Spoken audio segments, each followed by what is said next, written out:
مساء الخير. النهاردة هنتعلم نعمل سمك بلطي مقلي. تعالوا نشوف المقادير.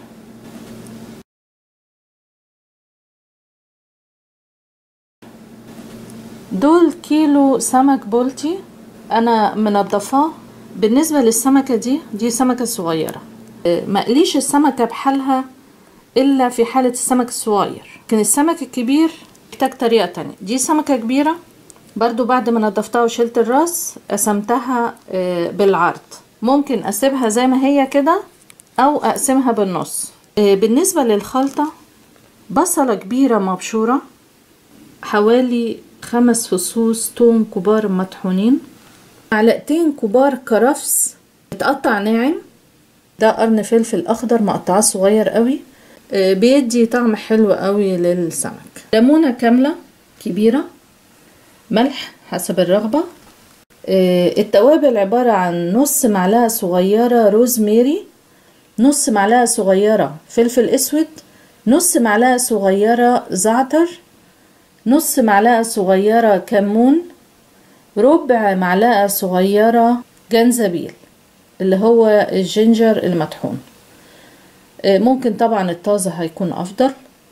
طبعا التوابل دي احنا ممكن نغير فيها، ممكن نحط كزبرة ناشفة، نزود الكمون، مش شرط نفس التوابل. هحتاج معلقة كبيرة عسل نحل. عسل النحل ما نقلقش ان هو هيسكر السمك، لا، هو هيديله في النهاية طعم حلو وفي نفس الوقت يتخلص من اي زفارة لو السمك زفر. تعالوا نشوف ازاي هتبله. هحط كل حاجة على بعضها ما عدا الليمون، يعني الكرفس والفلفل والتوابل كلها، وشوية ملح، يعني مثلا معلقة صغيرة الأول، والثوم وعسل النحل،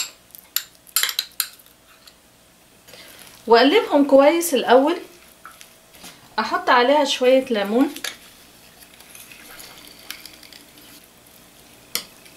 الخلطة دي لازم تبقى حادقة سنة لأن السمك ما بيتشربش قوي الملح. بعد كده أبتدي أتبل السمك. بالنسبة للسمكة دي بمعلقة صغيرة أبتدي أحشيها أملى البطن.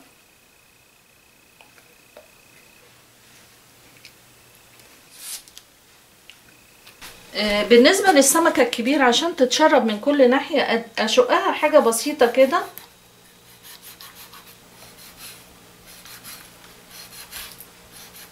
بالطريقة دي. ونفس الخلطة دي أحاول أحشر في الشقوق دي على قد ما أقدر، وأحط برضو من فوق.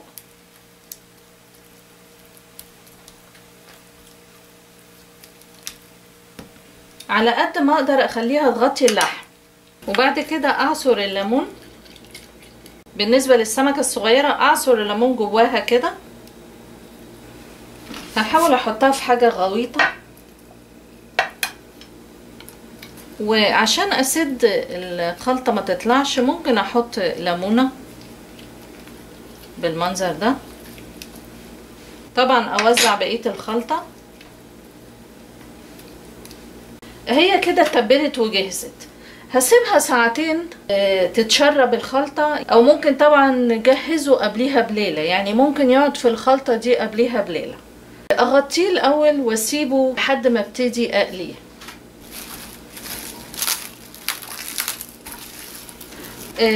بالنسبة للدقيق اللي هغطي بيه السمك قبل ما اقليه، انا بحب استعمل دقيق الذرة، بيخليه مقرمش كده وحلو وبيديله طعم كمان جميل جدا. او طبعا ممكن نستعمل الدقيق العادي. كل اللي اعمله ارش عليه شوية كمون وملح خفيف واقلبه كويس وابتدي اقلي السمك. كده عدى تقريبا على السمك ساعتين. هبتدي احطه في الدقيق.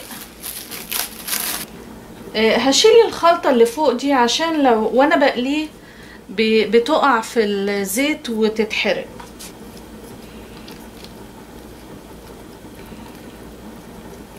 اقلب الدقيق اللي هو فيه ملح وكمون.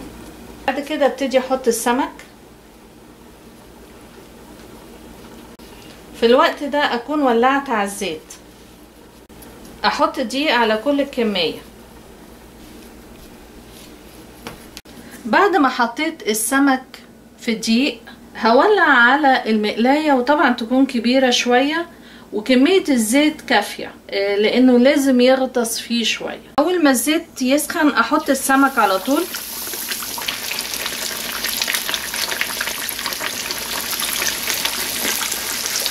لازم النار تبقى هادية عشان يستوي من جوه. بعد ما يعدي 4 دقايق ابتدي اشوفها استوت ولا لا من تحت.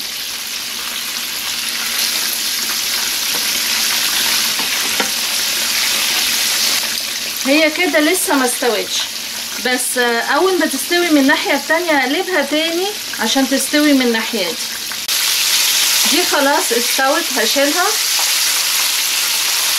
واحطها على ورق مطبخ عشان تصفي الزيت. بالنسبة للسمكة الصغيرة هتاخد وقت اطول لانها بحالها، لكن دي تستوي اسرع. زي ما احنا شايفين السمك استوى. الحقيقة خد من كل ناحية 6 دقايق، والسمكة الصغيرة خدت اكتر شوية. والسمك طبعا بيتقدم مع رز وسلطة. حاولوا جربوه وان شاء الله يعجبكم. اشكركم جدا والى اللقاء.